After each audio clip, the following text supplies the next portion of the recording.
Jade McAbee.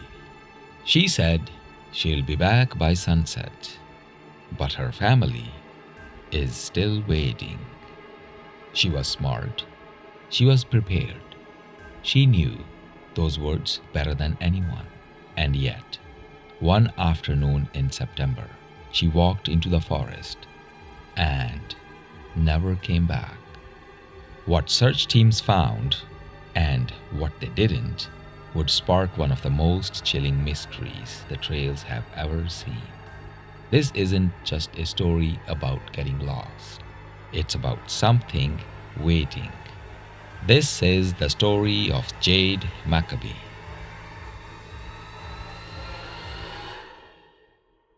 The Vanishing of Jade McAbee, a true hiking horror story. We have all heard stories that just stick with us. We hear it once, and after that, whenever you are walking through the woods or hiking a lonely trail, it just creeps into our head without warning. Yes, this is one of those stories. And it's a true story that happened in 2024 in Idaho. The girl who knew the woods. Jade wasn't an average hiker, and she wasn't some weekend warrior. She lived for the outdoors, grew up in a small town right near the Perce-Clearwater National Forest, a place so massive, so wild, even some locals admitted there were corners of it they would never set foot in. Jade knew the trails. She respected the wilderness. She carried the right gear: GPS, backup batteries, satellite beacons, and first aid kit, etc. She had logged more trail miles than most people twice her age. This means she was a very experienced hiker. And she was smart about it too. Always left her plans with the family. Always checked in when she could. She wasn't reckless, which is exactly why her disappearance hit so hard. On September 16th, 2024, the morning she left, Jade posted a short video to her social media. All smiles, the early morning sun lighting up her face. Big hike today, solo loop through the Clearwater. Wish me luck, you guys. See you tomorrow night. She flashes a peace sign. Camera cuts. The last time anyone saw Jade as herself. Her plan was a 22-mile loop. Challenging, but nothing she hadn't done before. The weather was clear. Conditions were perfect. No one could have predicted what would happen next. A trail that vanished. At first, everything looked normal. Her GPS showed steady movement. She texted her mom a picture at noon, standing under this dead, twisted old tree, a real landmark for hikers who knew the trail. That was her last message. After that, nothing. No made it to the camp. No all good. No anything. Just silence. Her family gave it until the next morning, like they always did. But when Jade didn't check in by noon the next day, something her mom said she never failed to do. They called it in. And just like that, the search began. The search and the secrets. Hundreds of volunteers, professional SAR teams, helicopters, drones, tracking dogs, they threw everything they had at the forest. For the first few miles, it was simple. Her boot prints were clear as day, right where they should be. No signs of a struggle. No wrong turns. About 11 miles in, near a ridge, her trail ended. Like it just stopped. No scuff marks. No broken bush. No falling debris. The last boot print was facing downhill, almost like she had taken a step towards something. But what? Rescues spread out, combed the area grid by grid, and that's when they found something that made everybody's skin crawl. The hidden camp, maybe 2,000 yards off trail, tucked into a narrow gully, they found a makeshift camp. tattered blue tarp, rusty cooking gear, bones, small animals, squirrels maybe, cleaned and scattered in neat little piles. And carved into the bark of a tree nearby was a strange symbol, a rough circle, jagged lines shooting outward like sun rays or claws. It wasn't a trail marker, wasn't any survival sign. Old timers who lived around there said it looked ancient, wrong somehow, like something you would find carved into a cave wall in a horror movie. And no trace of Jade's gear was there.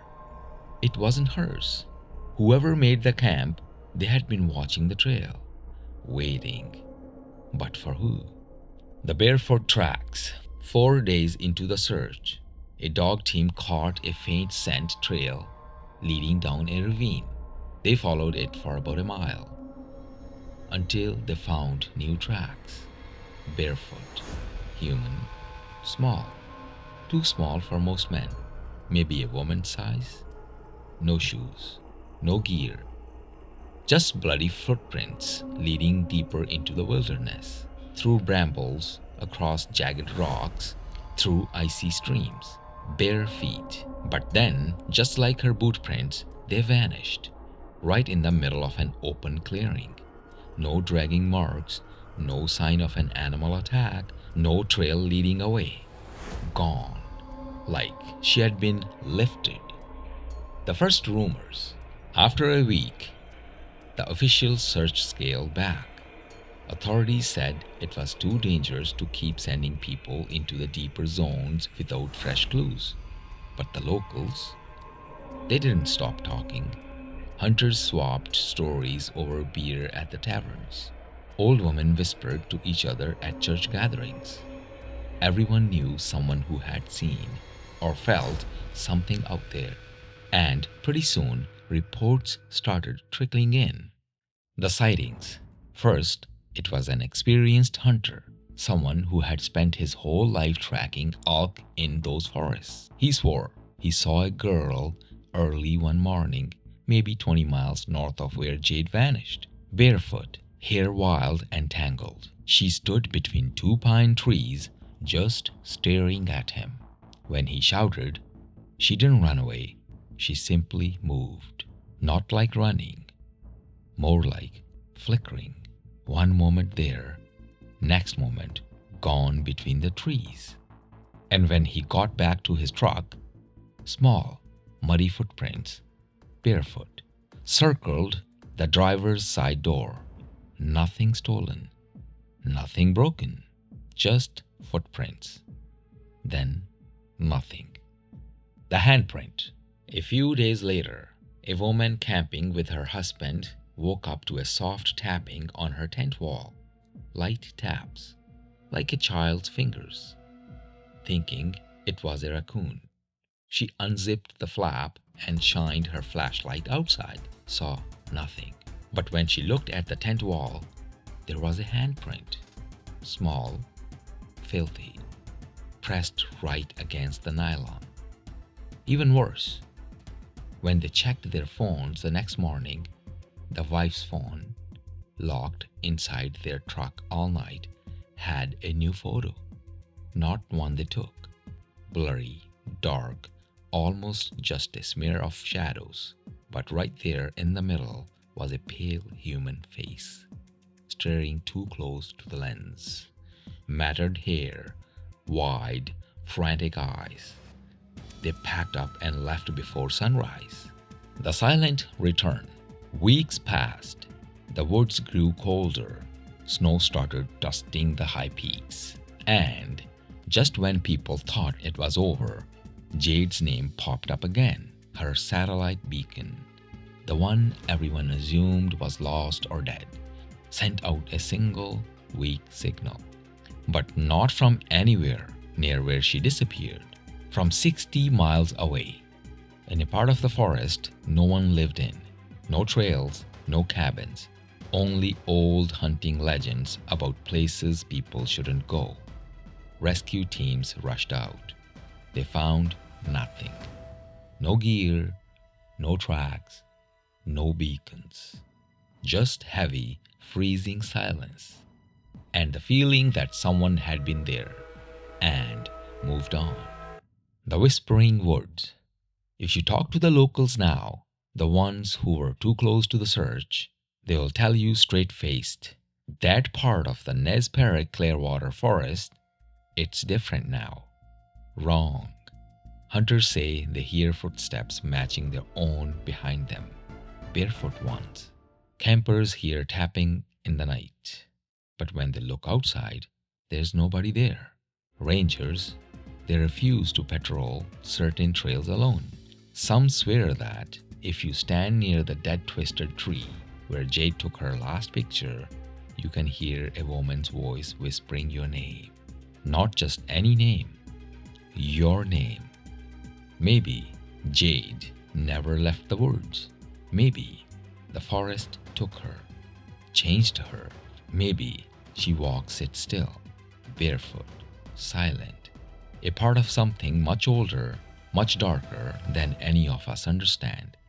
And maybe if you ever wander off the trail out there, if you ever step into a clearing where the wind dies and the world gets too quiet, you won't be alone.